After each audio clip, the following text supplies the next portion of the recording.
Good afternoon, everyone, and welcome to our Real Talk panel on luck versus strategy in reality television. Today, we're very lucky to have our biggest lineup yet, with panelists from Survivor, The Amazing Race, and Squid Game. Now, please join me in giving a warm welcome to our esteemed moderators, the morning show associate producer and former host of Reality Obsessed, Murtz Jaffer, and adjunct professor of game design at NYU, Geoffrey Engelstein.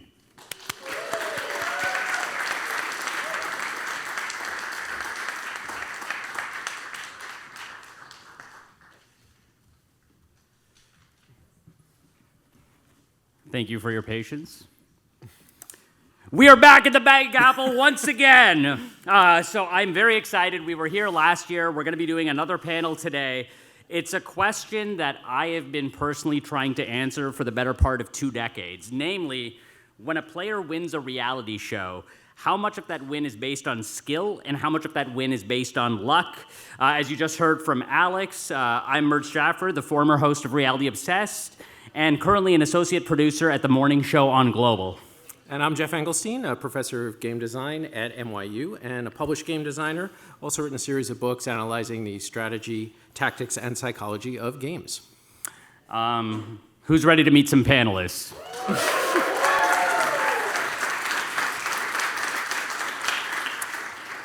First up is Kaleb from Survivor 4T5. I know when to go next now. Also joining us. Okay, you're gonna have to bring more noise than that. Also from Survivor 45, Kellie.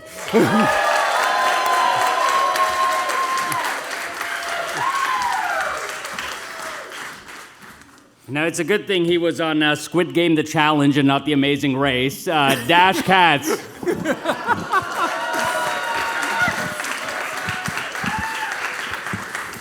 And everyone, let's put our hands together from The Amazing Race, Jelani Roy.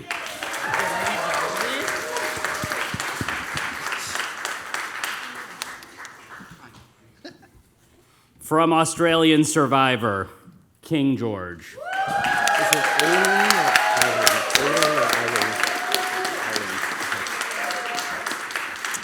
Also from Australian Survivor's most recent season, Titans vs. Rebels, Aileen Chong.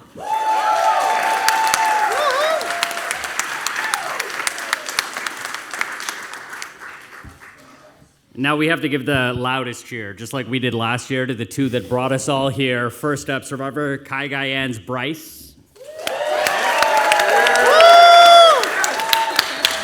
And Survivor Goes Silent winner, Wendell Holland.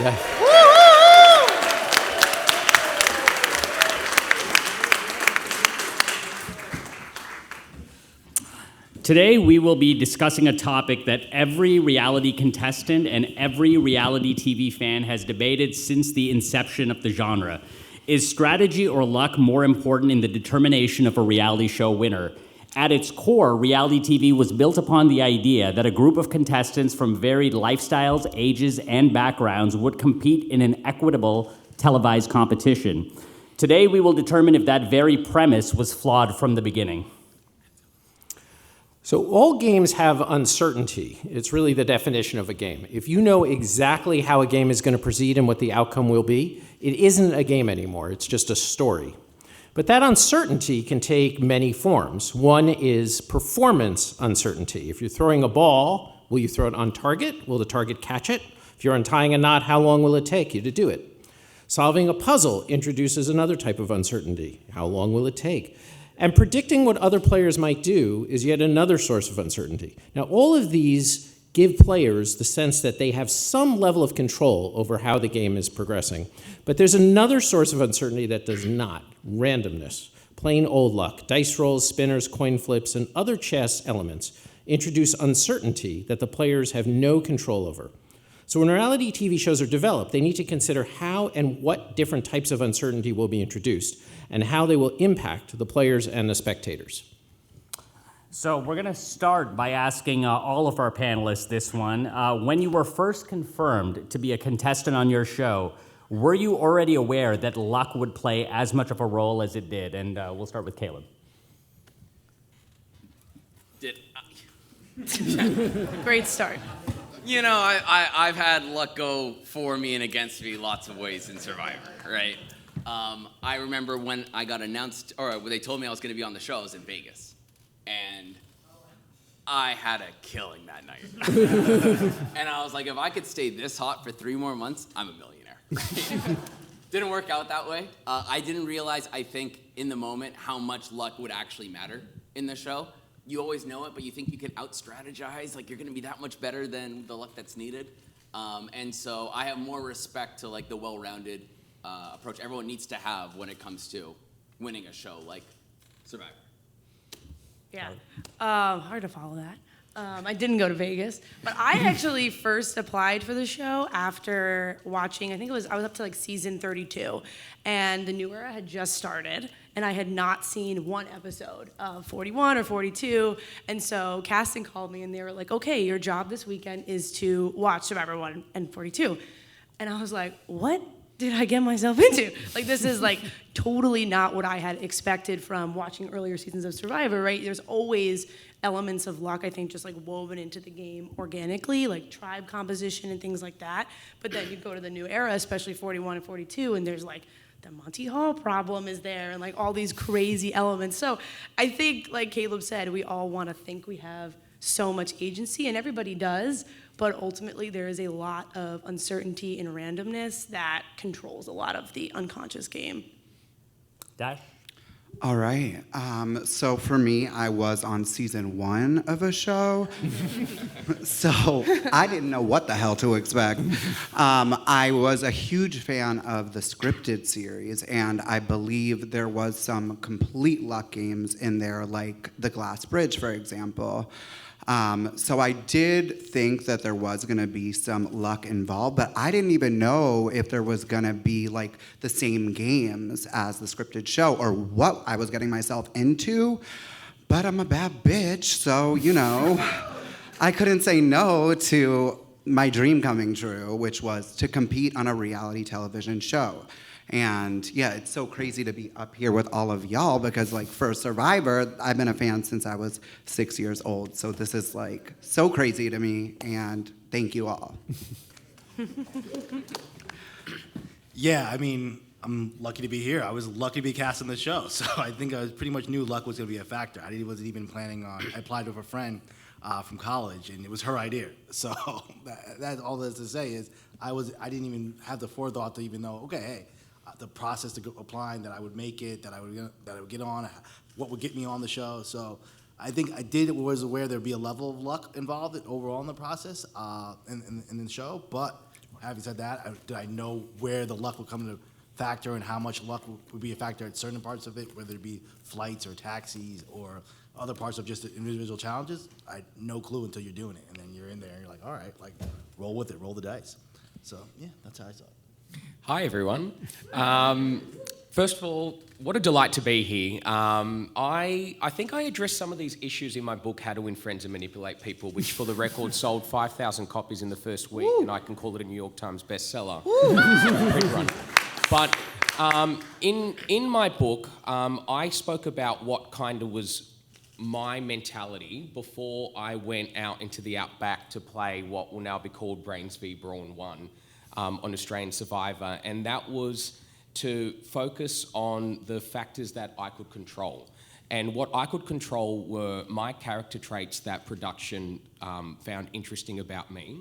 I was a political operative, I was from Bankstown, and I call a spade, and a few other things like that.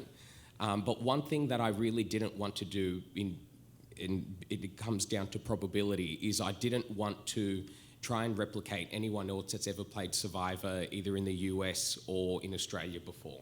And if I did that, that would be a very good thing for me, and it was, because then it was me as the character that came out. So when people go on a reality TV show and they go, why does it work for some people and not for others? Is it luck or whatnot?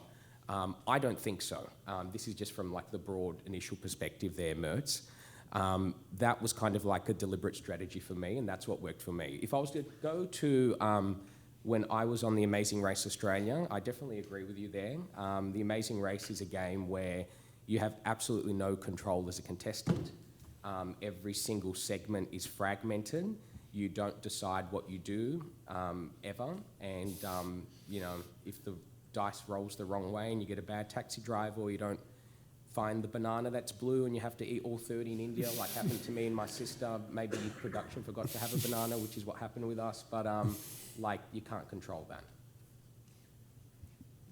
Awesome. So I've watched over 60 seasons of Survivor. I'm like a diehard super fan. Watched all of you guys. It's crazy that I'm sitting here with you now. So of course I knew that luck was going to be involved, but it's the way that you adapt from situations when they're thrown at you that I think you can create your own luck as well. I think, hello everyone, thanks for coming out. So I just feel from sending in a 30-second video, right? I feel like that's the luck part that I was able to get on there. But I also feel like I want to say manufactured luck, right? Because I think there are certain situations where me walking into it, I'm like, oh, how is this going to work out for me? But I feel like my lived experiences in life are like, ooh, girl, this ain't going to be good. So it's like I go into it with a sense of like, ooh, I hope this can be better, or I hope this is going to work out for me. So, y'all seen Kagian, so. How'd that go for you, Brice? How's the goat going? We still in there. As far as luck, going into Survivor, I knew that luck was a huge part, right? I figured, if you're talented, if you study the game enough, you can get but so far, and then luck hopefully will carry you a little farther. And in my case, episode, I think it was 3, one of my allies were blindsided, and Morgan went home instead of Dom or myself. And that was an extreme case of luck, because they could have picked any of us off, and very fortunately, Dom and I made it to the end. So going into the game, yes, I knew that there was a degree of luck. In the game, clearly, I benefited from a lot of luck. But to your point, there's a Jay-Z quote that says, when you play with skills, good luck can happen. So you want to go into the game with, what you have naturally and all the things that you've studied and your preparation. And then, hopefully luck will be on your side also. Maybe something will fall the right way for you at that right moment, and it'll propel your game. Okay, so Kellie, you talked a little bit about luck, but can you give us maybe a more specific example of a time when you felt that the luck was more prevalent than you thought, or a time when you thought it was going to be more luck, but it was more strategy? I think the first thing that comes to mind for me is in our season of Survivor, I was already gone by the time this happened, but we didn't have a normal, strict merge vote until the final 8. So we have mergatory, where half the people are safe. We had the auction where Bruce lost his vote. We had a rock draw split tribal council. And then we had, when Kendra went home, I think 3 people lost their vote and they had an opportunity to get it back. So it's hard to keep track of all these things, right? Obviously, there's a lot of skill that you need to win Survivor. And, I think that's always been an element of you have to capitalize on the good luck you're given in order to win. And it's not to say you can't win. No one's ever going to win just on pure luck, but you have to have, I think Wendell just explained it very well, a few good shakes. And then if you get those, you better make the right decision, because there's a lot of people who get the good shake and make the wrong decision. And so I think on our season, that's the first thing that comes to mind for me, because it was just we spent the whole pre-merge trying to create alliances or create agency for yourself. And then when you have so many instances in a row, it does remove, to me, that's why I love Survivor. I love the social strategy, and that's the thing that I find most compelling, is just letting the players play. And I think there's, there can be a balance to be had where if you look at some of the older seasons, there is a lot of luck, but it's not, I think we've teetered just slightly too much. We're kind of course correcting though. We've gone away from the hourglass to rock draws, Jelani, I want to go to you on this one. You were on the Amazing Races 26th season that featured 11 teams of dating couples, but the twist was that while 6 of the teams were in pre-existing relationships, 5 were not. Can you take us through when you found out that you would be racing with a complete stranger and how that sort of affected you going in? Yeah, that's a funny story. So again, I applied with a girl from my college, and our whole backstory is like, oh, we dated, we want to get back together. And they called me back afterwards, like, oh, would you go on by yourself? And I was like, yeah, sure, I guess. Is she gonna go on? Well, don't worry about that, but we might pair you up with someone. Really? I was like, oh, like dating. I was like, okay. And I called her to be like, hey, did they call you? She's like, no. I was like, oh, sorry. I felt bad then. I was like, okay. But then I was like, all right, I'll go out there. We'll see how it is. And they told us the whole time, like, hey, you know, we're going to pair you up during the casting process with someone else. We're going to see how you're compatible with them, what your type is, what your interest is. My type was like, as long as she's hot, I don't care. You know, personality's cool. It's that the one thing I said, I was like, you know, my ex-girlfriend was a lawyer, and I don't think it's the best, two lawyers in a relationship. And the minute I said that, it's like, damn, I shouldn't have said that. Because, like, they're going to give me another lawyer. And, of course, like, 5 minutes before we meet your partner for the race, and that's the first time I met her. I was like, oh, hey, what are you doing? How are you? And then she said, what do you do? She's like, oh, yeah, I'm a lawyer. I do, like, fashion law. I was like, oh, damn. But it wound up working out because she was a great partner, obviously. We did fairly well, so that was good. But that part, I mean, that's complete luck. Like, it could have been someone who I couldn't stand. Or it could have been someone who maybe I was too much of a love connection. We got distracted, and we don't wind up doing the challenges. So that was, I had no control over that. It was just happenstance. And I think, fortunately, we came into it both with the open mind. And I won't quote Jay-Z, but here's the Albert Einstein quote, but I only learned about it from Under Siege 2, Dark Territory with Steven Seagal. And it says, chance favors the prepared mind. And I think we were both came in there prepared for anything, being open to anything. And that was lucky enough that we both had that mentality and we were able to work together. What makes it even stranger is that 3 out of those 5 blind dating teams made it to the finale, right? Yes. We had another thing, our theory about that ourselves. We thought that, you know, when you're in a relationship, you're in a couple, I don't know how many you are in a relationship out there, but, you know, you're kind of, you compromise. You do things to make the other one happy, and you don't, you know, you step back sometimes. And that's just a part of compromise, part of any relationship, working relationship or not. And we always thought that it was like, listen, we're going in there like almost like meeting each other. We don't have to put on airs of each other. We don't have to do anything. We're just trying to win. We don't have to worry about a relationship coexisting after this because we're not going to be together after this necessarily. So because of that, we thought the blind date teams actually had a little bit of an advantage in that respect because you're willing to just do what it takes to win and complete the challenge and not care so much about the other's feelings, for better or for worse, or their opinion or whatever you're going to be doing afterwards because, hey, it's almost like a business relationship. You're in there, combined to win, and you can all both go full throttle, the whole team. And obviously, Laura and Tyler won. We were second, and I don't know if you guys watched it, but there was Haley and Blair, who could have easily won, came in third. There was a critical mistake, and that maybe you could attribute to the blind datings because they had a little, I don't know, you saw a little hectic, a little stress between those two. But all that's to say is it worked out that way, I think. Okay, Dash, so Squid Game had perhaps the most overt luck element, like we talked about, of any of the shows or seasons that are represented up here tonight. Even the finale was just a rock, paper, scissors game to draw a random key that opened a lock. So the presence of that luck, so did that change your strategy that you approach as you realized the kind of the luck elements, or did luck interfere with the strategy that you were trying to play during the game? Well, I think a lot of it was, I feel like there's some of it that was skill, some of it that was luck, and some of it was a combination. But there's certain games like Warship, for example, that robbed my bestie Figgy. That's disgusting. Like, that was so random. And, like, I won that game technically, even though my team lost, because my boat didn't sink. Like, I got so lucky in that game. And I got lucky that I had bad bitches at the front of my line for the cookie because, me and Vicky were going up the front of the line. We're like, you cannot pick the umbrella. That is a death sentence. And my people, they listened to us and they stood strong. And thank God, because I don't know if y'all saw me do the cookie, but it was traumatic. And I literally was having a panic attack to the whole world. So yeah, I feel like if I had like weaker-minded people at the beginning that were like more pushovers who were willing to take the umbrella, I would have been screwed. But at the end of the day, I was just gonna play hard and play to win. And you know, if I get lucky, I got lucky, but I didn't, because the way I was eliminated was terrible luck, and maybe we'll get into that a little more later. This question is for Kaleb, our Australians, and Brice and Wendell at the end. Do you believe reality shows are fair, or are they simply just like every other scripted series on TV?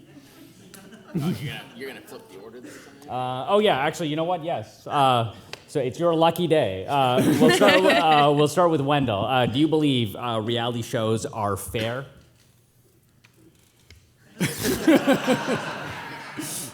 Watch what this winner says. Chill. I think it depends on the show. I think certain shows have safeguards that make it a little more fair than other shows. Short. Brice. Was that good, Kaleb? I don't think that they're fair. I think that they are sometimes strategically rigged. Again, we're making a TV show, right? So it can't always be fair, but no, I don't think that they're fair. Aileen?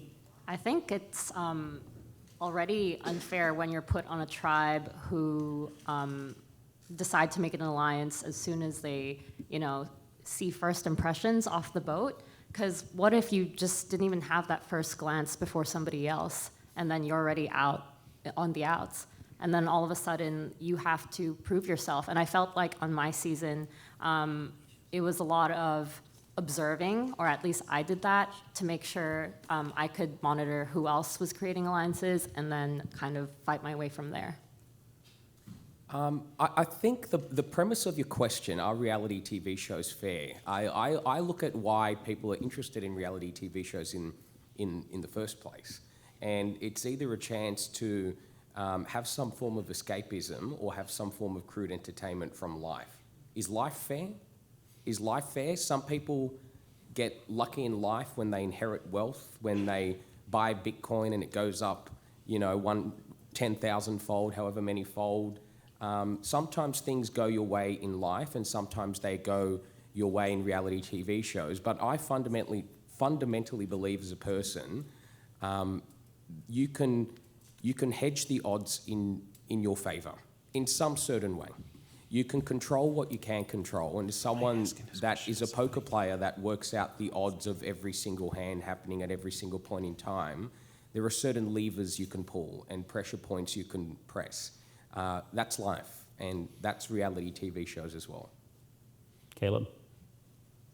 First, I'll say, King George, I hope your book is a little shorter than your answers, my guy.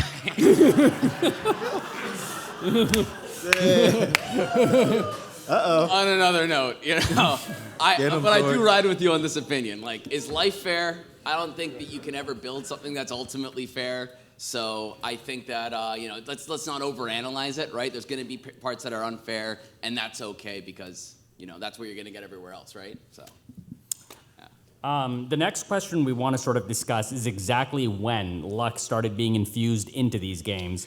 While one could argue that even the first Survivor Immunity Challenge ever that saw the late Sonia Christopher, let's get a quick hand for Sonia.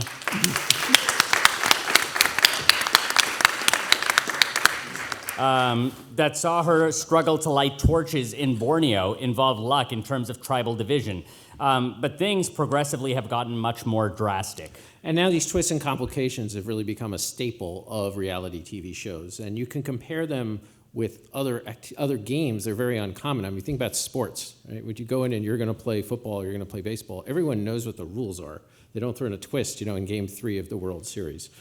So Price is Right, Jeopardy, they've had the same rules for decades, and everyone can prepare for that and know what they're getting into. So does the constant need for these games, these reality games, to introduce these kind of twists, does that say something fundamental that maybe there's a flaw in them, in the construction of them? Wendell, Kaleb really messed up our order here by making me flip to you on the last one, so we got to start with you again on this one. You could argue that the twists on Survivor started from the first minute of the show with the initial tribal division. But the first recognized twist was on the show's third season in Africa when players were swapped. On one of our recent panels, you talked about your alliance with Dom. In fact, you even touched on it earlier. How lucky do you think you were to start the game off with him? Did you ask how lucky was Dom to start the game off? He's not here. He's not here. No, that's my buddy. I'm joking. Tremendous game player. I was lucky to start the game off with him, but even before that, I was lucky to be in casting with him and have that little connection. And that, I guess, transferred over into the game also. So yes, I was lucky to have Dom on my tribe as two of the, I guess, older guys on a season with a lot of young people, and like we're both from the Northeast. We just connected very well, so that was great for both of our games. And Brice, you were on Survivor Cagayan. That was the season that divided players into 3 tribes of 6 based on what producers felt were their dominant attribute: brains, brawn, or beauty. What did you think of this division at the time, and how much do you think the game would have changed had you started on one of the other tribes? I thought, of course, they put me on the right tribe, right? However, I feel like I could have been on any of the tribes. I definitely think, again, pre the diversity initiative, right? Cagayan was a pretty diverse season, and I think if I had ended up on the Brains tribe, me being with Atasha and Najati, I think that it could have ended up a little differently. I also just want to say that as we're talking about luck, for me, you know, intersectionality is such a real thing in life, and sometimes I feel like when you talk about luck in these reality games, like let's talk about privilege. So if you're born into privilege, is that luck? And so if that is luck, then we acknowledge that if you have privilege, there's some luck into it. And then there are other people with, you know, intersectionalities, double minorities. What is that? And so for me, it's like when we talk about these reality games, I just automatically put myself into these places, and I don't like to always be from a glass of half empty. I try to go to a place that's half full, but my lived experiences tell me that bitches like me, sometimes we just not always lucky, and we have to crawl and fight a lot harder. So, you know.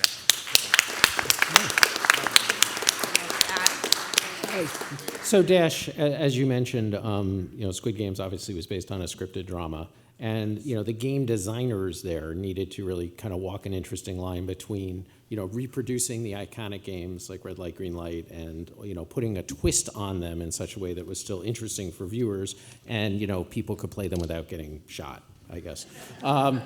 Do you think they were successful in that, the way they added those twists? I do, because it was giving the real Squid Game to me. It was very, very difficult. It was very chaotic. And I think the show was bomb, honestly. I think it was really good. And clearly it was successful enough because it just won a BAFTA, I think that's what it's called, which is like the British Emmys. So it's pretty cool. Yeah, come on, Squid Game, okay.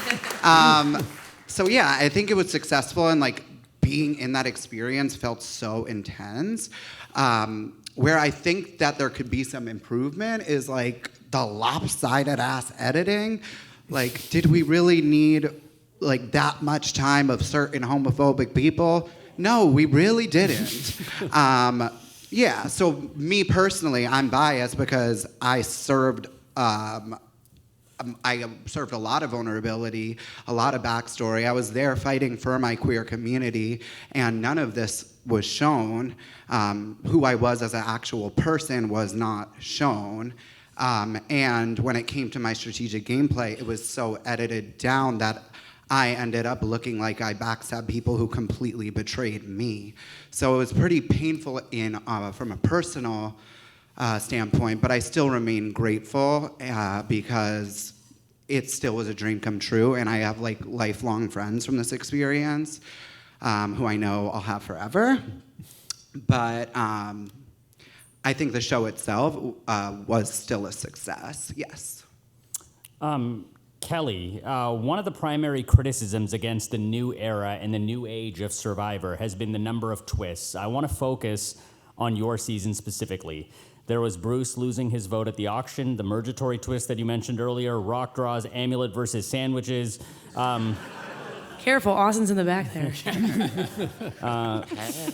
Do you feel these have a place in the game, or are we ruining what Survivor is? I mean, I think, I'm not a game theorist, right? But I think that most games there's a place for luck and for twists and for things like that. And ultimately, this is still a TV show. So, of course, they want to keep things fresh and interesting and also keep players on their toes. And I think one of the important elements of a great Survivor player is adaptability. And that is adapting to twists and stuff. Now, I've kind of already expressed this in other answers, but I think the new era has maybe like overcorrected a little bit here on this, and that there's just so much randomness and luck. And then I remember like waking up each day and one of the ads, I'm like twist after twist after twist, because literally I would just wake up one day and I was like, what fresh hell awaits us today? Like there was no way I felt like I couldn't like make as much long-term plans. And I think, you know, I love Survivor and I like love the new era too. I still think it's really compelling TV, but like I am more interested in watching the social strategy play out. And if we remove agency from the players, I think it's like you cast these people for a reason. Like let them play the game more so is where I'm at. But you know, I want to acknowledge the need for fun twists and stuff because ultimately, like these are games. Games aren't usually like this type of game isn't usually fair. You know, it's under the guise that it's fair, but it's ultimately not. And I think most of the audience knows that too. So Kelly, you asked a question about luck at the final tribal council. Can you tell us a little bit about that? It was cut from the final show. I was like, I wonder why that got cut. They were really into the question when I proposed it. But basically, you know, how I came up with the question was I was looking at our final three, and I feel like we had two very different paths, where you have like a dominant alliance of Rebo with Dee and Austin, and then you had Jake, who was like scraping his way from the bottom like the entire game. So I was like, how can I ask a question that allows people to sort of speak on both of their experiences? And so I was, basically the question was, we kind of organized Final Tribal like mental strategy in like social game, physical game. And I was like, but the fourth element is luck. And so I was like, I just want to give you guys an opportunity to talk about how luck impacted your game. Did you capitalize on good luck, or did you how did you overcome bad luck? And for me, I thought Dee gave a very excellent answer to this question, where she was able to sort of, rightfully acknowledge, like the first thing I think she said, she was like, I was lucky to be on Reba, like day one. And then, but she had bad luck. She wasn't on the right side of the mergatory. So she was able to explain where she capitalized on good luck and how she overcame bad luck. And so I think that's just a good example of somebody who had some good luck, but ultimately played an extremely skillful game and deserved the win.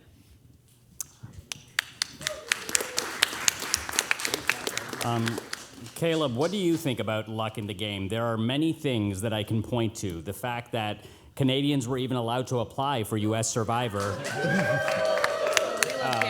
That could technically be considered good luck, as you wouldn't have been able to play at all if that decision was not made. You will also go down in history for successfully playing your shot in the dark. And yet, let's get a hand for that. What a twist. And yet, you were on one of the worst performing tribes in history. At least until this season. Where do you stand on the luck versus strategy debate? Are you a strategic player or just really lucky? Well, everybody's here. So I think everybody here believes that there is such thing as luck, and luck is a component in the game, right? And I do believe in that some people tend to be luckier than others. But can you bank on luck in Survivor? Kind of hard, right? Like some people believe in karma, some people believe in like the law of attraction. Like there's different things for different people that they try and lean into, especially if they consider themselves lucky. I always say I'd rather be lucky than good. Australian Survivor has been celebrated for its ability to still retain the purity of the game, while American Survivor has been criticized for making the new era more about twists than gameplay. George, where do you stand on this point? I think it comes down to the audience. So Australian Survivor's made for an Australian audience, and Australians are more direct and abrupt and prioritise different things. We have a different political climate and societal values in some instances, and that has reflected well in the United States. In terms of being received well, Australian Survivor in the United States. In terms of the show gets commissioned for 24 episodes, and there are 24 contestants. If it's a final two, there's 2 non-elimination episodes where there's a twist. If it's a final 3, there's 3 non-elimination episodes, and if there's a medivac, there's an urn, or go to the other tribe. So it's about knowing and expecting what's to come. Does someone benefit from a twist? Yes, they do, but for that certain event happening, the sequence of events change forever. In saying that, and Kellie made the point here, the person that sometimes strikes first with the iron and adapts to the situation first gets the worm. The early bird gets the worm. And what the twist, and this is just my perspective, what the twist in Australian Survivor test is who has the capacity to do offensive gameplay. What wasn't good about Australian Survivor in the early days is defensive gameplay was rewarded, and we have some of the worst winners worldwide ever. Hot take, but it's true. And that changed when COVID happened. The game changed, and just look at the last season, it was fantastic. Aileen, what are your thoughts on this same question? Look, American Survivor has gone through 46 seasons, and of course there's a path of evolution.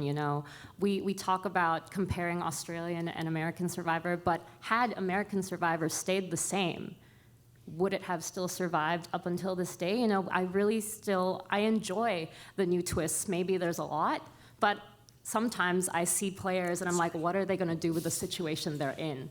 And I'm like, can I also adapt to the situation? I can just empathize with how much stress they're going through, especially when things are thrown at them every other day. So you know what? I'm still watching American Survivor, okay? So I'm enjoying it all. Final word on this topic goes to Brice and Wen. What do you guys think? Is Australian Survivor better? Well, let me just say this. I love American Survivor. I will have to say over the last maybe 3 years, I've been getting into Australian Survivor. My only issue with Australian Survivor is I just get tired of trying to find the links and figure out which episode is which episode of which episode. But after watching this episode or this season with Kirby and Ferris, baby, I'm going down under. Because I think it's great. It's longer. The zaddies are zaddying down there. But no, I really like the gameplay. Again, I love American Survivor, but actually getting into Survivor Australia, it's great.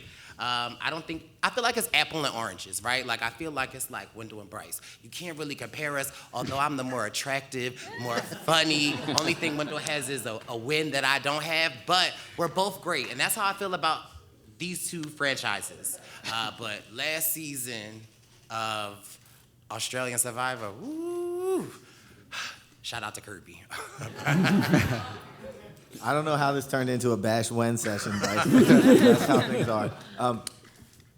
I don't watch as much Australian Survivor. I watched a few seasons ago, and I think it was the link problem that I was just like, you know what, I'm not watching. But I know that it's a tremendous show. I know that you guys have great players. I watched a lot of George's game. I'm a big fan of King George. And which one's better? I mean, I don't think I have the proper sample size to know which one's better. So I'll defer to my good, handsome friend Brice on that one. Well, so game designers have 2 different types of randomnesses that they talk about. Input randomness and output randomness. So input randomness is when the random thing happens first, and then the player makes a decision based on that they know what the result will be. And output randomness is where you make a decision first, and then something happens to randomly determine what the outcome of that decision is. So an example of input randomness for games would be like if you're playing hearts or bridge, you get your hand of cards first, which is random, but then you can decide how you want to play it. On the output randomness side, Risk, which we were talking about earlier, is a game where you decide, hey, I'm going to attack Kamchatka, and then you roll the dice to see what happens. So What we want to do is break down some of the specific kind of iconic moments in these games and some of the way the games are designed and look at the ones that are input randomness versus output randomness. Input randomness is typically perceived as being more strategic because you have the randomness first and decide what to do with it, whereas output randomness can sometimes seem just a lot more luck-based and random because you don't have any control over the outcome. We want to start with the Australians on this one. George, when we chatted before the panel, you talked about navigating twists before they happen, while they are happening, and dealing with their aftermath. Geoffrey just explained input and output randomness. Is a good reality TV player one who can deal with both of these instances of randomness? And can you tell us more about how you dealt with the twists on the 2 seasons that you played in? Well, one of them was episode 7 in Heroes v Villains that the New York Times called, the best Survivor episode in Tribal Council ever. And their words, not mine, but they're not mine. I think like when you have something uncertain happen, you have to be able to think on your feet, and that is at the end of the day, irrespective of an outcome. That is the difference between a good Survivor player and a bad Survivor player. Can you think on your feet under pressure when there's always a guillotine ready to chop your head off? And if the answer is yes, it's a good Survivor player. If the answer is no and something goes wrong and then there's no punishment, that's probably not the right word to do it, and then there's no repercussions, then that person gets lucky. But if there's a successful outcome, by adapting quickly, thinking on your feet, there's not much luck involved there.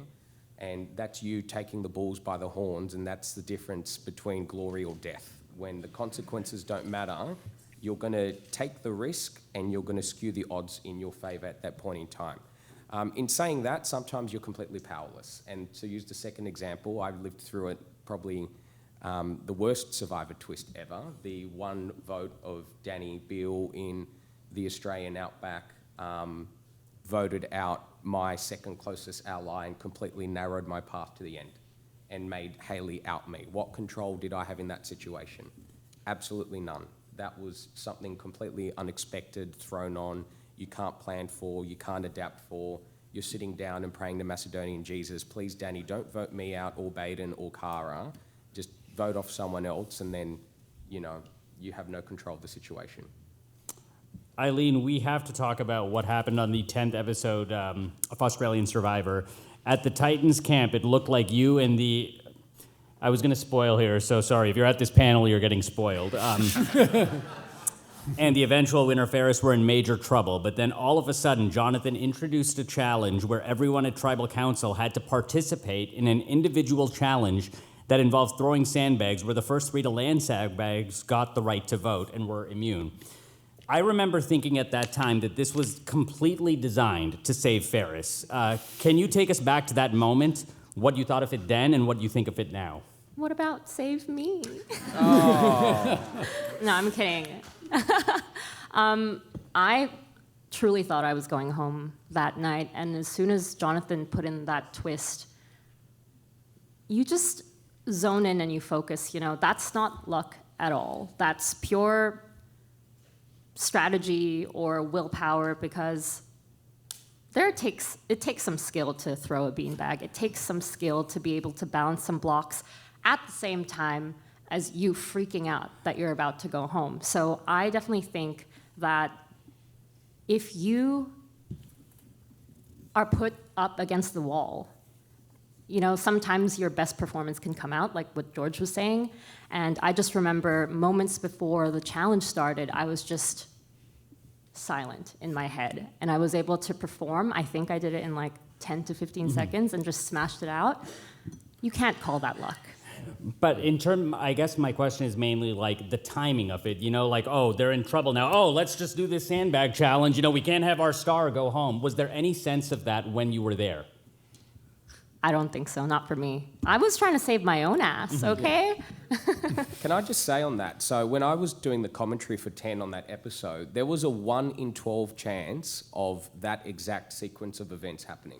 1 in 12. I said that to the executive producer, because I don't know if they thought about the likelihood of X, Y, Z happening. So for Aileen and Ferris to both win, taking like human factor out of the equation, whether you expected Aileen to do it or not, or Ferris to do it or not, and then Kirby, was very unlikely. So the probability of that happening was low. But in saying that, I don't have a problem with a twist like that, because it gives the opportunity for a minority bloc to do something. And in that particular circumstance, if you didn't have a player, and I'm like a very conservative, like I'm not going to do anything player like Charles there, if you had, say, Charles and Valeria win that challenge, if that's me, I'm like, right, here's my chance to really take the bulls by the horn on this tribe. I'm not going to do the easy Ferris or Aileen vote off. I'm going to, vote off Kirby. And just She's not immune. Like, it's just, that kind of twist actually rewards offensive gameplay, but you need the player to take control of the situation and think on their feet. and just to Or add to deliver that, like Aileen did. yeah, just to add to that, like at that point in time, myself, Ferris, and Raymond, like we hadn't really demonstrated that we were challenge beasts or anything. So to say that that twist was put in there for us to win is extremely unfair. Ferris was pretty decent at challenges. I was all right. Raymond, probably not. But I think it was just sheer willpower and then supporting each other. You know, once I was able to smash it out, I was right next to Ferris. And maybe you can say that me being next to him, you know, me being his ally, motivating him, giving him encouragement was sort of You didn't have a there rock on draw? point. Sorry? A rock draw? No rock draw. Oh. No, we were sitting where we were There you go. sitting. You heard it here first. Yeah. Yeah, I think not luck at all. Jelani, perhaps the most consequential decision that teams make on The Amazing Race is their choice of detour, which challenge they're going to pick. You have to make they can really vary widely in difficulty, and you have to make the choice with very limited information sometimes about what it is. In fact, in one episode, there was just like a roulette wheel spin in terms of what you had to do.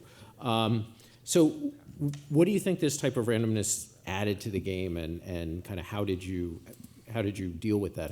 How did you change your approach?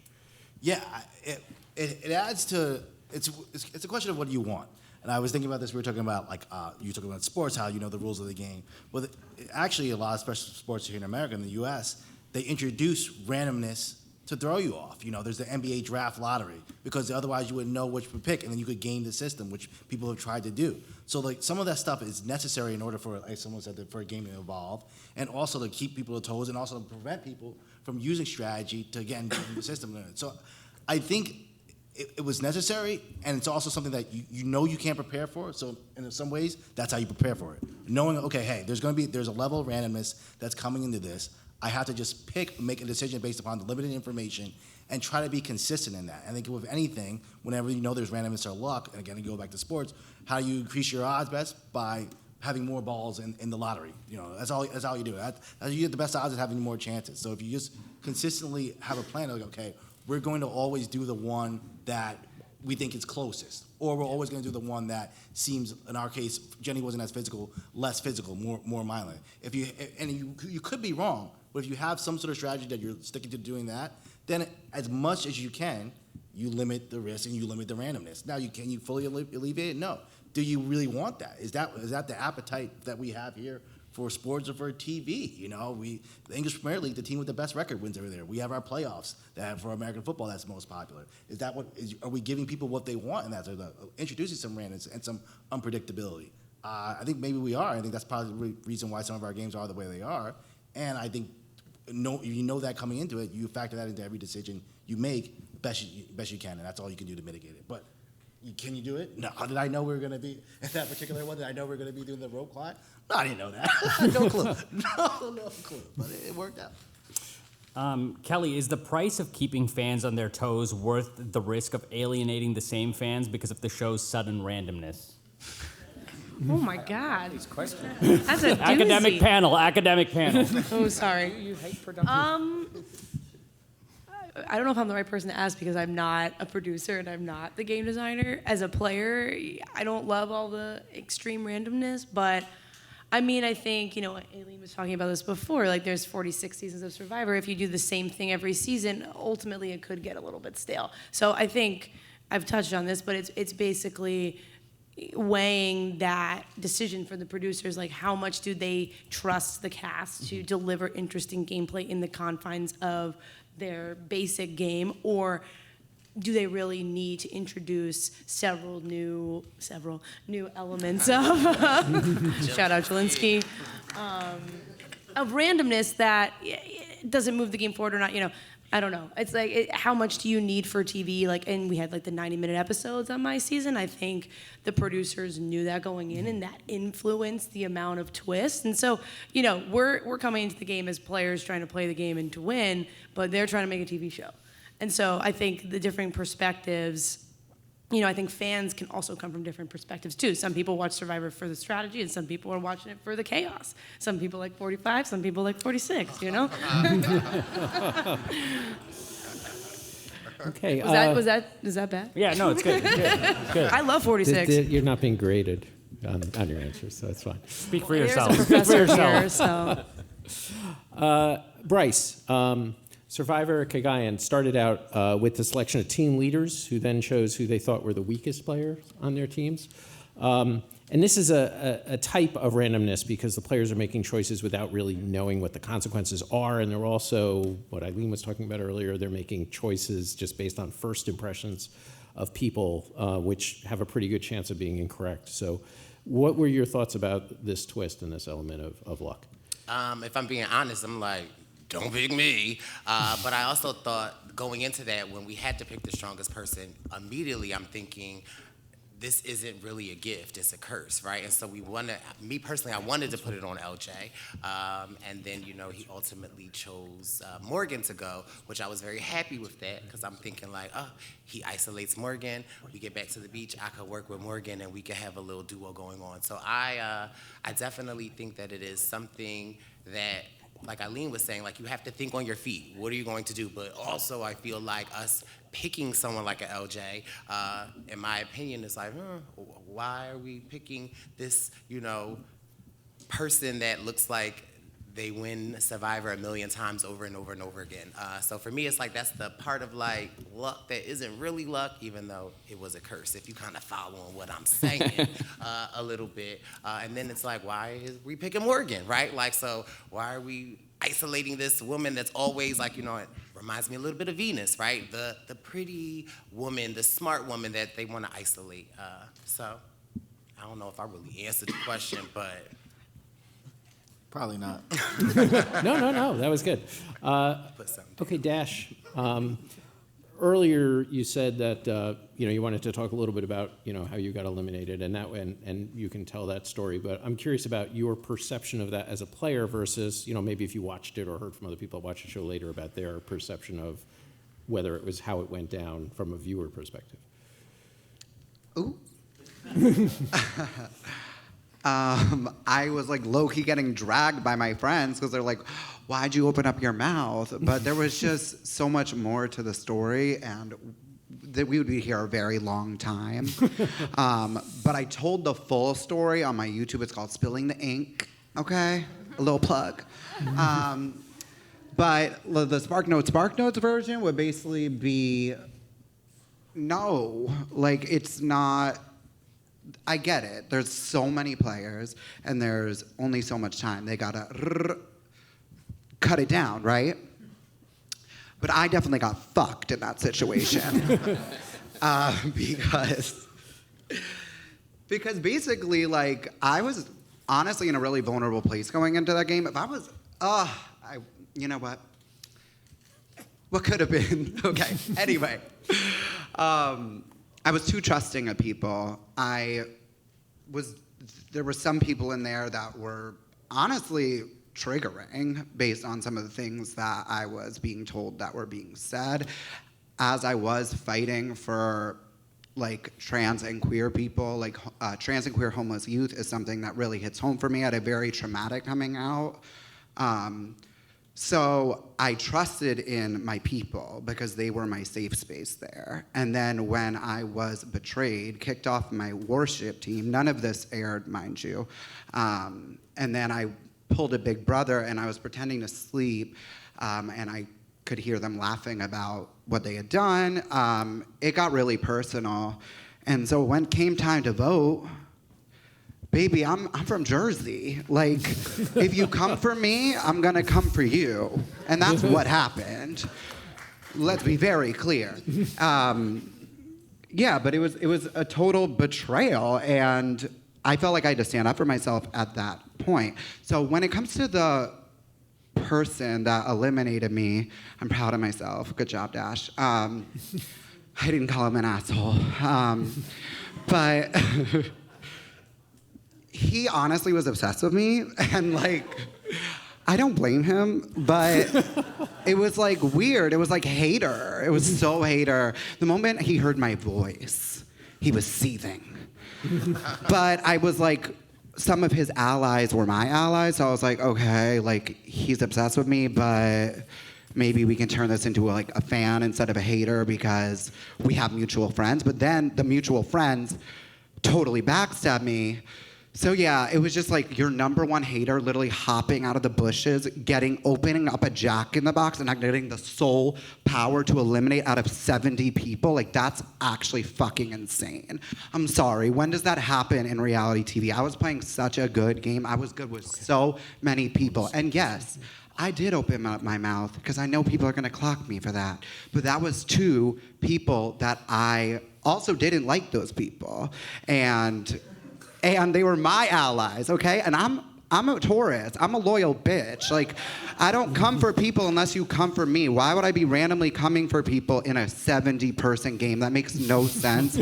I'm a super fan of these shows. Like, yeah, I'm not a dumbass, I promise. I'm just, a chaotic bitch. But, yeah. Okay. Did I answer it? Hopefully. Yes. I gotta check out that. Gotta check out the YouTube podcast. That'd be good. So Kaleb, perhaps the purest expression of output randomness that there's ever been on a reality TV show was the shot in the dark, where players have a 1 in 6 chance. Let's go, right? So players who fear they may be voted out, for those who are not familiar, can use this ability. Basically, they roll a die for 1 in 6 chance of the votes against them being negated. And you used it successfully. Still the only person who've used it successfully? Yeah. There you go. Well played. How do you think this changed the game for you? Or do you think it was a positive addition to give players that option, or do you think it ultimately just muddies the waters? Okay, so I'm a little bit biased, but I do think this is the best twist of the new era. I mean, first of all, not a lot of competition. Mergatory, losing votes, all these et cetera kind of advantages in here. But I think it's good because to start off with, when you think about, like the privileged scumbag majority alliance that's always in every season, you know who you are. Okay? So these guys coming in, trying to run the game, it's very easy for them to pick off the people in the bottom. 1, 2, 3, they can even tell them before, there's nothing they can do. So the shot in the dark is that element of it keeps everyone, even in the majority, always playing the game, always trying to have to, shroud the bottom in mystery. So I think it's better in terms of a game mechanic. And I think it's also better for a TV mechanic as well, because when there's so many plans and counter plans, and that's the problem, not even the problem, but this is what's stressful about Survivor nowadays, is how many plans are going on because of the shot in the dark. It leaves more opportunity for people at the bottom to rally. So is it muddier? More than ever. But I think the price is worth the reward, right? Okay. Wendell, there are so many arguments about what the better version of all these shows are. Was Survivor better and more pure in the early 2000s than what it is now? Are the players who have to deal with these twists better players than the ones who played without them? What is the best way for these shows to proceed, especially as we head towards Survivor 50? Okay. I think, like we've heard here, things evolve, and I think that's the reason why we have a lot of twists now and a lot of gamers playing and a certain type of game being played where you might target your allies and stuff. It's because the game has evolved and they've seen duos get to the end, and now they don't want to be sitting next to a Wendell and Dom situation or things like that. So I'd say that like the new era, they have the benefit of evolution and time and studying the game for 2.5 decades. Just like basketball, you look at like players now, you look at like a Kyrie and his handles and his footwork and things like that. The game has evolved. You put him back in the 80s, he might actually kill somebody on the court with his handles, you know? So like, I like that the game is evolving and that things evolve. I'm a fan of that. I think you also have players from the past that are, it's a different game. They played a different game. They might have been more loyal, or they might have played stronger, or the challenges might have even been different, and we can't even do those challenges anymore. I think a way to compare in a season 50 is, you take these eras and you see what it is. Put a tribe of pre-40 players against a tribe of post-40 players or something like that. Or you put, old school versus new era or something like that. Mm-hmm. You put them all out there, and I mean, it's a lot shorter nowadays. But yeah, you put them out there and you see what it is, because I think that there are some very strong and very astute players from the past. But then we also have like some very, very smart and sharp game players of the new era. And we have some very strong, like Jonathan. Jonathan is a beast, you know what I'm saying, from 41. Like, you got some very strong players this era. So I think it would be cool to see how, I just think on season 50, you put them all on an island and see what happens. All right, so now it's time for something a little bit different. We've been talking this evening about how luck impacts games, and so we're actually going to play a game to see this in action right now. We're also going to take advantage of Geoffrey's expertise here, so take it away. Okay, so we're going to play a game based on a actual board game called Without Fail, which is a recent game from the folks that did Exploding Kittens, which is a fun little party game. But the way that's going to work is we're breaking people up into 4 teams, so there's going to be 4 teams of 2 just working down. And so each round, we're going to do 4 rounds. A different team is going to be up, so they will be the active team. And they are going to have to do a challenge. And then the other 3 teams are going to bid basically to make the challenge harder. Now the twist is that the team that makes it the hardest for them to accomplish, they become partners with the team that's doing it to try to make it. So you want to make it hard, but you don't want to make it super hard, unless you're Aileen in the back, who just wanted to make it super hard, and then Kellie won anyway, so it all worked out. So we're going to start for the first round with Wendell and Brice. Okay. Woo! It is this basketball. What you know about that basketball, Kaleb? Luck here.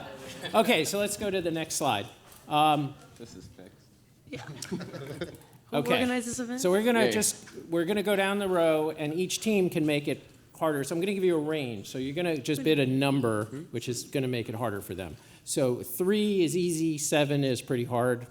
If you want to go higher than 7, you can go higher than 7. But remember, you're gonna if you say a really high number, you're gonna have to be part of the team that does it. So we'll start with Aileen and George. You can give out the first number. So, by the way, yeah, when I was first talking about this, they were told the last time that whenever they usually play games run by somebody named Jeff, that things don't go very well. But hopefully we'll deal with it. Okay. All right, do you have a number? Yeah, let's not overthink it. The prize is $1 million. I forgot to say that, but 3. 3. Okay, good. You guys want to go higher than 3? 4. 4. Okay, next. Whoever makes it the farthest. Well, we'll keep going around until everybody passes and doesn't want to make it any higher. 6. 6. You guys want to make it? You want to go higher than 6 and have to do it with them, or you want to leave it at 6? Let's do it. Hell, guys. So no, you guys know it's on Aileen and George. Yeah. Do you guys want to make it higher, or you're going to pass? What was that? You're good. No You're deal. passing? Wait, that's the wrong show. Okay. You guys passing? Okay. No deal. Ben Simmons is the only Australian basketball player. Okay, so the number is 6. Great. Okay, so you 2 guys, you're the partners. Yeah. So you can stay seated, though. Oh, We can play though, right? Caleb was banking on playing basketball.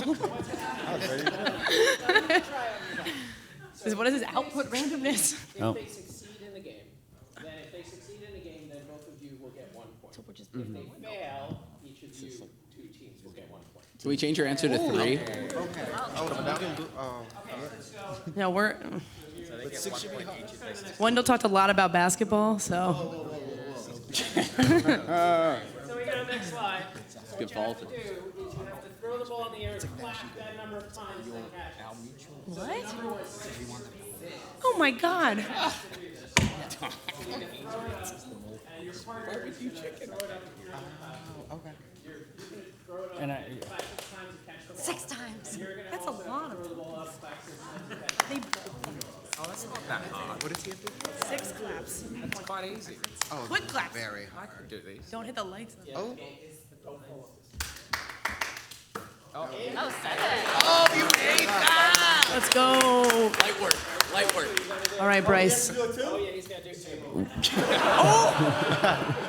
Hey, I believe in you. I believe on, in you, Brice. boy. All right. I love him. Damn right. Brice.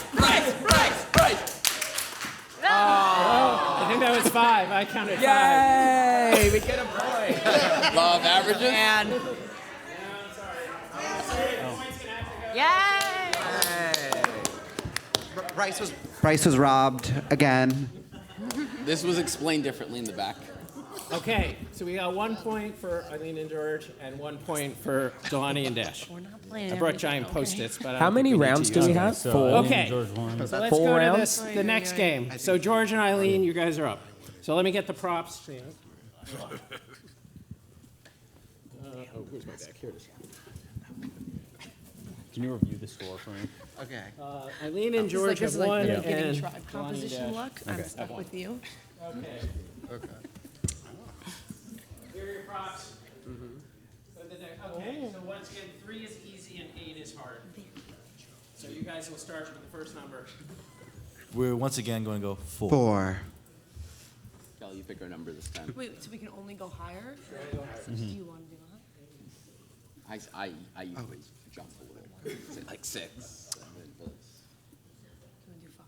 Let's do 5. Okay. 5. Cinco. You guys want to go higher than 5 or make them do 5? We'll go 5. Okay, you're going to pass then. Wait. No, we're stuck again. I think you have to go 7. Play the game. We'll do 6. We'll do 6. We'll do 6. Oh, come on. No, we're passing. We're passing. Caleb's in the We're not doghouse. fans of Vegemite over here. The drop bears, you know. Okay, so I believe the number is 6. You're going to get it. We'll try to get across here, by the way. You're going to get it. The idea here Oh, Jeff, in the mic. Sorry. Yeah.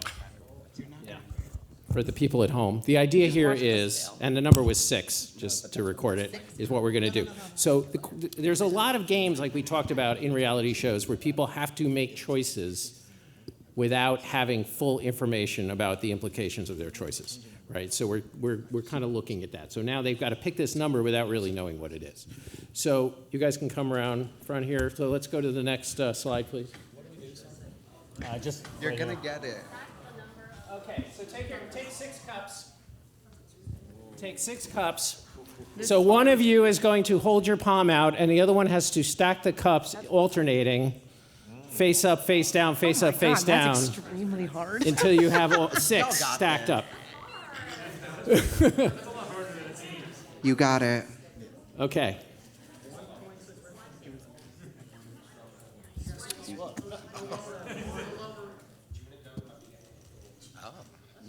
You have a big hand and a small hand?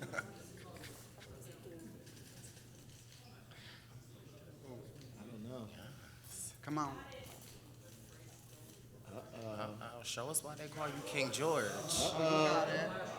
Get 3 more. give us those points, George. Give us those points. Wait, I thought it was that. How many do they have? Yeah, but how many are there now? You should root him. 4. You can stand up. Oh! All right, so score? Okay. I don't have no points. Okay, so that's going to be 1 point for. So who? You guys? I think it was Jelani and Dash that said the number. Very close. So who said 6? Who was it? They did. That was Okay, us. so it's the two outer teams that each get a point. So it's, Tell me the team names. okay, There we it's go. Caleb and Kelly and Wendell and Bryce. Everyone's So I think it's tied. Yep. I think everybody's got one. Yep. Okay, so for round 3, it's going to be Jelani and Dash. Now we're going to change it up for this round. Oh, God. Okay, so a for this twist. round, okay, the audience is going to know what the game is, but not the players. Oh. Okay, so I need you guys to Squid Games. not peek at the screen. Okay, so we're going to go to the next slide. No one look at the screen or you lose a point. No one look at the screen. Oh, my God. Okay, let's go to the next slide. Yeah. Okay, let's go to the next slide. I want to look. Next slide, please. Oh, wait, we can't look. Okay, He looked, minus a point. Who looked? okay, so we're going to start with Caleb and Kelly. So this case, easy is 5, hard is 10. We have no other information. We're betting on. There is no information. There are no props involved in this Let's go game. low. I will tell you that it's going to be a timed game. It's 30 seconds is the time.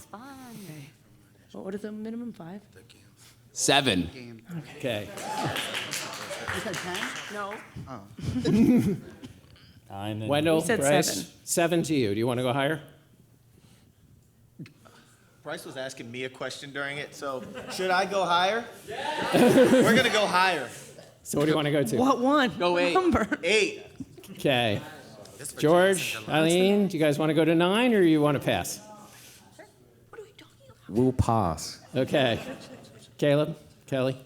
I think we should pass. We have a split decision here, but I'll ride with my partner. You want to go higher? Well, mixed decisions here. We go 10. Let's do this. This is what it's like to play with Caleb. Okay, 10. Okay. So let's go to the next slide, please. Can we look? Can we look? Yeah, you guys can now look. Okay, so what you're going to need to do is between Dash and Jelani, one is you person going guys to be can the do clue this. giver, and the other one's going to be the guesser. So what you have to do is you have to make an animal noise, Barbecue chicken. and the other person has to say the name of the animal. How many animals? 10. 10 animals. Okay. You have 30 Pig, seconds to do cat. 10 animals. And do it in the mic. Do it in the mic. Do it into the mic, and wait. Okay, I'm going to watch a I gotta think of timer. animals. Okay. So Murtz, you're going to be in charge Just of counting. noises. Do you want to stand up? Oh, yeah, okay. Okay. Yeah, face each other. Get Here we go. Here we go. I would we like got if this. people don't. Team. If, Okay. if somebody in the audience could just, you guys can keep gotta track think of of the number animals. that they do. I will be watching the time. Don't Barnyard, say out barnyard. loud how many. Yeah, Well, yeah, I guess you great. could say out loud how many they're doing. But we'll, We got this. okay. 10. Are you guys ready? You're, just be Get quick. set. We got it. Go. Meow. Cat. Woof. Wolf. Oink. Pig. Moo. Cow. Neigh. Horse. Bah. 20 seconds. Sheep. Quack. Duck. Fuck. Human. Bok bok. Chicken. 10 seconds. Bah. Oh, I already said that. Fuck. What other animals are there? Tiger. Yes. And that's time. I think I got it.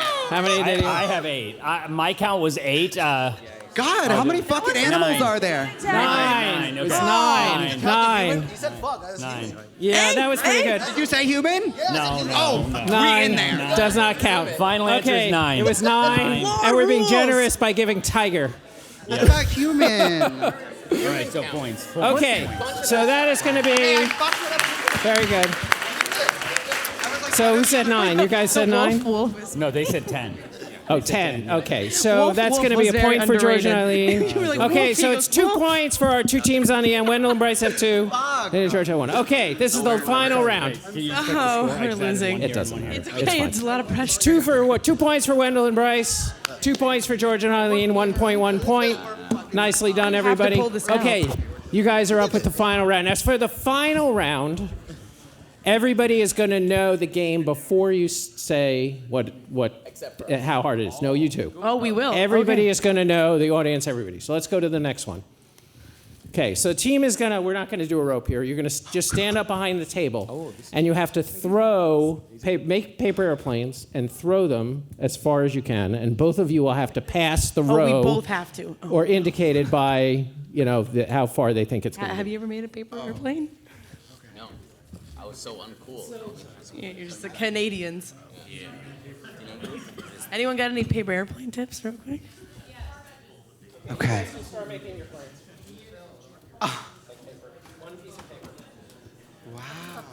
And so who's betting on us? Okay. Tape? Do we use tape? I think that would weigh it down. Wait, are they? Okay. That might be a trick. Murtz, maybe you can run this one. I'm gonna stand. Is This it is gonna be the both target planes? area. We're gonna start with Wendell and Brice. You have to say. Oh, wait, no. I want you here until the numbers are decided. Two Well, there's no planes number. or one It's just plane? somebody's gonna. Okay. Okay. Well, you take this then. Okay. Go stand Both out in the planes audience. have to fly. Keep going backwards. Okay, got it. So Wendell and Brice, where would you like Murtz to stand for your target? We're gonna start with. Oh, they only have 1 point down there too, don't they? We'll start with row 2. Okay. There. Okay. Now they're gonna throw from the middle, like right where you guys are sitting right there. That's where we're gonna throw from. So, Aileen, George, you think they can go farther than that? 3. One more back? Okay. No. Okay. Thank you, Do you, Dash. Wendell, Brice, you want to go? Think they can go further? After the animal noises? I bet on We you. don't bring up the animal. Wait, let's see what he's working with. Is this too soon? Oh yeah, let's go. Too short? Okay. Let's go to the next row. Don't trip, Murtz. Okay. Okay. How much time? What do you think? One more. Okay, Wendell, Brice, back to you. You guys. We're gonna stop. Okay, that's the target. Okay, you guys ready to go? Kelly, Caleb? No, but I will say I don't have a book or a YouTube channel to plug, but we will be at the bar later. If you want to support tequila, rum, beer, we're easy, you know. He could make it. If he's, Okay.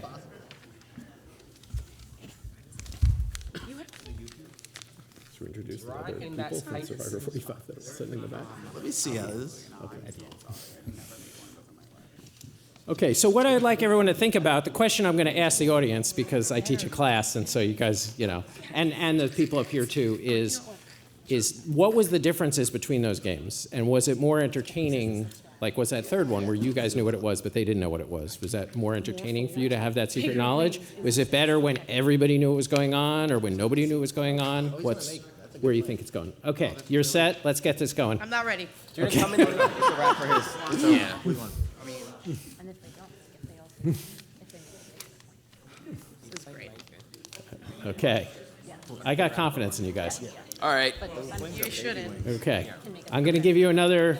Okay. all right. Okay, so let's stand up. You can stand up over there in the center of the stage, behind the tables. All right. I believe in you. Oh, that's not going anywhere. So you're actually going behind the table. Yeah, behind Caleb. the table. Stand up there. Hang on, and actually the people We're gonna- that no, you're both- hang on one Sorry. sec. Hang on, yeah, no problem. Hang on one sec. The people that are in the row that have the blue noodle, the people in that row, can you just raise your hand so that we know? Yeah, there you go. Okay, perfect. Leave them Okay. up. Leave them So up. you're gonna just throw at the same time. You guys can count yourselves down. See how you do. At the same time? Yeah, throw at the same time. This does kind of feel like Survivor 45. Okay. All right, on 3? Yeah. All right. 1, 2.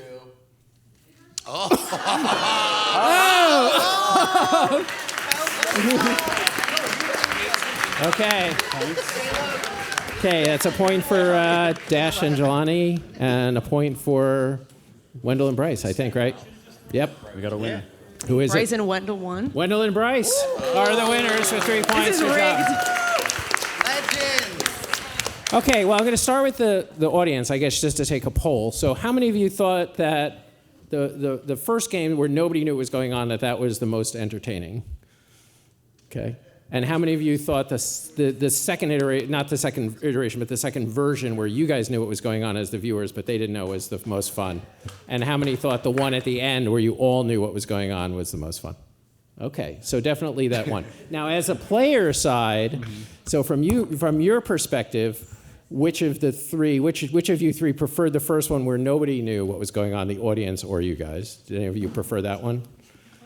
Did you prefer the one where they knew what was happening, but you didn't know what was happening? I did. Okay. I don't like that. No. Or did you prefer the one where you knew what was going on before you had to make the I pick like the prefer number? that one as a player. I prefer the last one as a player. Like when we know what's going on, they know what's going on, and we can make Agreed. an informed decision. Yeah. Okay.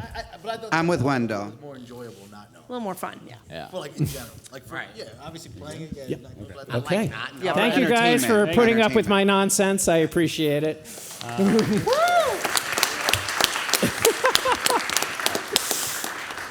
All right, now we're going to try this out just as we start to wrap things up, but we are going to try audience questions. One flag with this, we've done this before. It has been an unmitigated disaster with like people asking questions for like 30 minutes. So we're going to try and keep the questions just to like 30 seconds or less. And if you have a question, you can just walk up to the microphone right up here. So you've all talked about how on this show luck plays a role in all the game shows that you've played. And I'm curious to know, part of that luck comes down to the edit and how you're edited. Was there anything about your time on your show where something happened to you that was lucky that we didn't see as an audience? Anybody want to feel that one?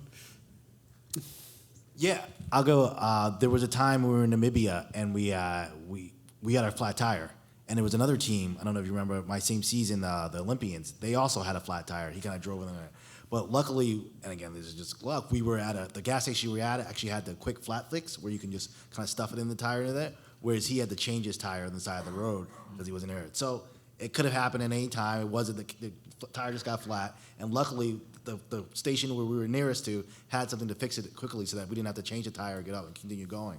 Whereas another team didn't, and I don't think they showed that. They showed their flat tire and our flat tire, but they didn't really show how it was like, oh, we just kind of the flat fix part of it, just like, oh, our tire was fixed, and then hit theirs, he had to change it. But the reason why ours was fixed quicker was because of that. So. Anyone else? No. Next question, thanks. Thank you.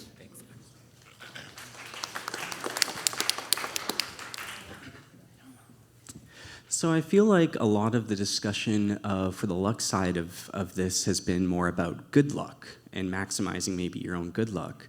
But it's a two-sided coin. There is bad luck. And is there a strategy to maybe maximizing other players' bad luck? And if so, have any of you used that, or have you seen it on another season that maybe you didn't play?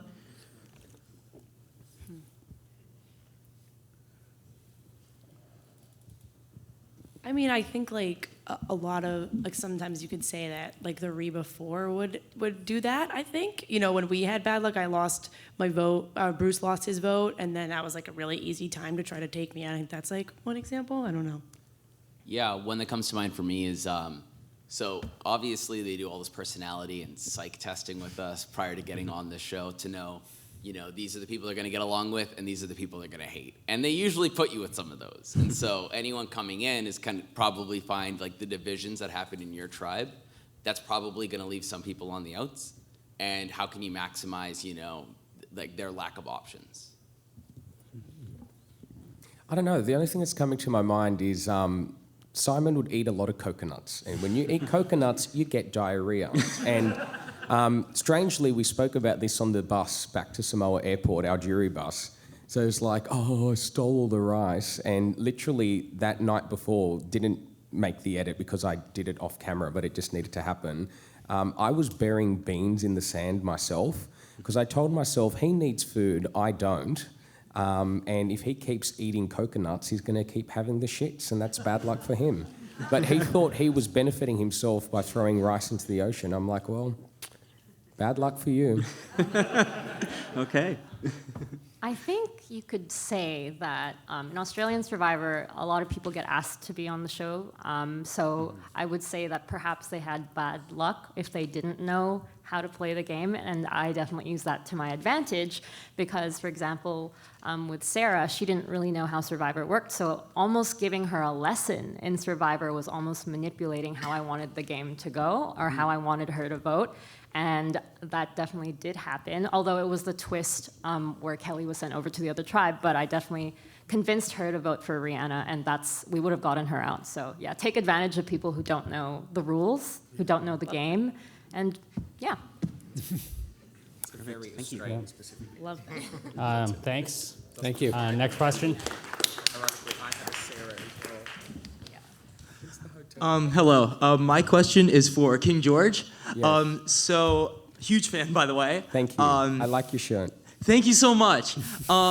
So my question is, you touched on earlier in the panel about how one of the things that you can control is your personality and which aspects of your personality are going to not only make good TV, but what aspects of your personality are going to get you further in the game. And you're known for playing this very pop off the screen character. At what point in either your audition process or in playing the season itself, did you realize that I can really lean into these these aspects of my personality and really use them to my advantage? Like, did you have a clear idea of the kind of character that you wanted to play beforehand, or is that something that came to you as you were playing the game? I think what works in reality TV is you can't play a character. You are the character, and you've got to add 10%. I am me. That is me. That is not an edit. Okay? What is an edit would be a Frankenbite, and that happens on Survivor, and you can tell when that happens. But I am not a character. I am George Mladenov from Bankstown, and that's what got me on Survivor. When did I've interpreted part of your question as, when did I realize I was doing good? It was working. It was like day 33, it was blistering hot, 50 degrees. We hadn't had any food. And I didn't like my first grab, so I just did it again. I didn't like my second grab, so I just did it again. And then the producer was going to move on, and I'm like, no, I'm going to just give my grab one more time. And he stopped and he went, are you producing this segment or am I? And I just went, like me being the former political staffer to my old boss, I used to produce a shadow minister, a politician, to perform in front of a camera. I, at 5 a.m., had to get the lines that would make the radio, or the 4 lines in the media release that are important, and I spoke in lines. And in TV, that's what works. Yeah, so I don't know if that answers your question. No, but that's when totally I had the does. revelation in the Outback. It was probably about, aside from that, I did a lot more confessionals earlier on, but it's not my fault these people were tanning on the beach, or not the beach, the rocks in the Outback. And then I'm just like, I remember Rachel going, what day are you up to? I'm like, I've got to lie. I'm like, I'm still up to day 2. I'm so far behind. I suck at this. And in my mind, I'm like, no, I've just spoken about the things I was going to do with my advantage, finding the idol, my different plans and whatnot, and you just are doing nothing and suck. That's what I was just thinking in my head. Lovely person, but you're not going to have that story told on TV. Thank you. Thank you so much. Thank you. Yeah.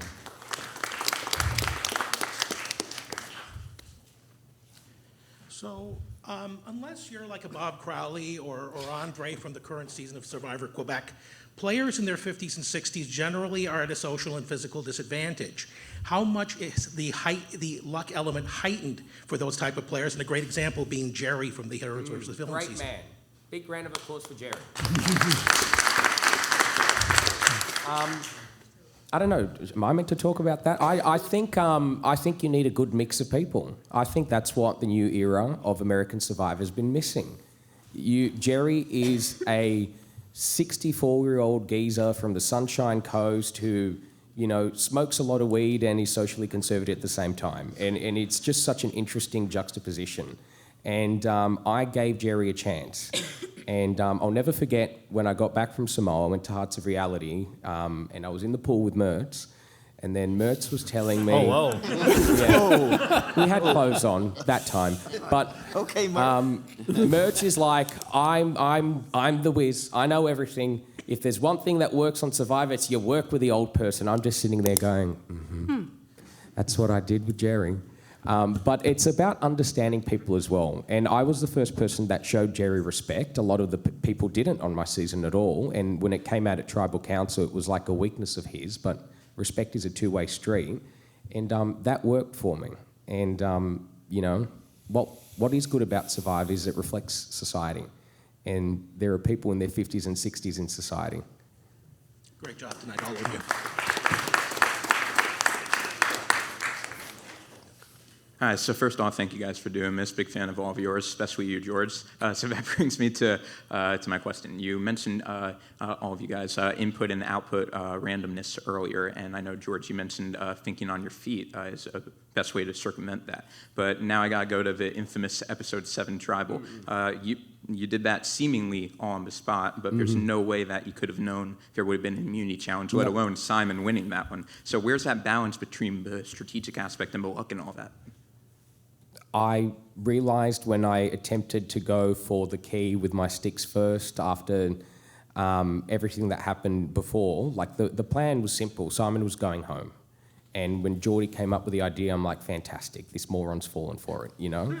But like the twist happens, and then it's just like, I had to make that situation work for me. And then the opportunity was there, where I was good with Shonny and Liz, and the fake chat that Stevie had with me that made the edit was not a fake chat. It was a real heart-to-heart, and he was telling me, he ran as a federal political candidate when I was helping the Labor Party in that seat, and I'll never forget in this sliding doors moment where he was like, can you come and meet me? And I was like, Steve, you're running against my party. I can't, but I'm going to be at this polling booth every morning for 2 weeks. If you want to come and say hi, say hi.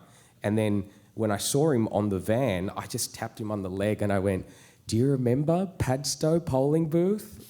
And I was nice to you, so I never had an issue with Stevie. My issue with Stevie is he's a 63-year-old Chinese man that, again, values respect. And when he latches onto a side, he doesn't change. And I understood that was my problem with Stevie. So how do I fix that problem? I also understood Simon, having played with him and having, knowing him as a person and a friend. I knew Simon would never, ever, ever in a million years do anything that slightly jeopardised his game and benefited someone else. So I saw the perfect opportunity. The entire priority at that tribal council was to win Stevie over. And it saddens me he's the only person I've ever screwed in surviving 94 days because I was in the problem where I couldn't find a peace deal with Shonny and Liz, Matt and Jerry, who I knew were good, and Stevie, who was a ride or die that would never, ever have turned on me. And then it is to my regret that, I listened to Shonny and Liz and found a compromise. But in saying that, if I didn't have Shonny and Liz there at the merge, then the end game doesn't happen how it does. Awesome. And real quick, how do you think you would do a new era American Survivor, considering that's all luck? I love 3 Tribes of 6. It's meant to generate dynamic gameplay. That's the purpose. Why it hasn't generated dynamic gameplay it's not what production would be expecting. That's my view. When you have a tribe of 6, you have so many things you can do to split a vote, skin the cat, and get what you want over the line. Because people have a herd mentality. They follow the crowd. And when you're in a tribe of 12, it's very difficult to change when you've got 4 or 5 floaters, that's the fun word from Australian Survivor, that all just go in a certain direction. That's hard. Influencing a lot of people rather than just, 2 people can vote off someone when there's only 5 votes in play, Awesome. Thanks again. Many people might not know this, but we actually lost our original audio operator just 2 or 3 days ago. And so Stas stepped up right at the last minute. This event would not have happened without Stas. We have Michael Payan, our AV operator. Yay, Michael Payan. Matt, our stage manager, who's at the back. Tricky, who put all of our graphics together for this event. In the front row. Michaela, Aaron, Ben, who helped us with a lot of things all over the place, so thank you to all. Alex Flowers, who introduced us and is responsible for this vegetation on the stage. Vegetation. Geoffrey, my co-moderator. Geoffrey, why don't you tell everyone where they can find more of your work?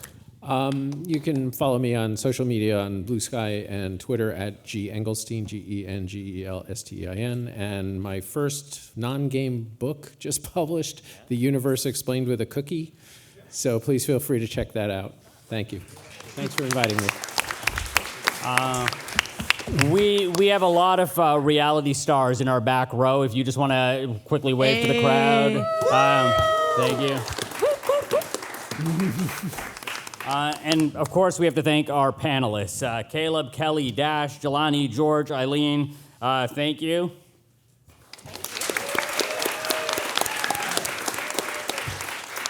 And I left 2 out because they always get a special shout out. Brice and Wendell, I think, I say it all the time, I say it every time we do a Real Talk, we would not be here without you. I think that before Brice and Wendell, this sort of like post-Survivor stuff was really dying out, and I really think we wouldn't be having these gatherings at all without both of them. So I want to give a really big applause to...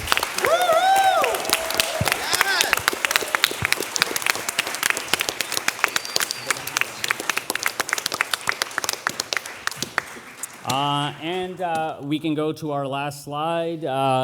We are currently taking bookings for the next Real Talk seminars that are going to be happening during the next Survivor season.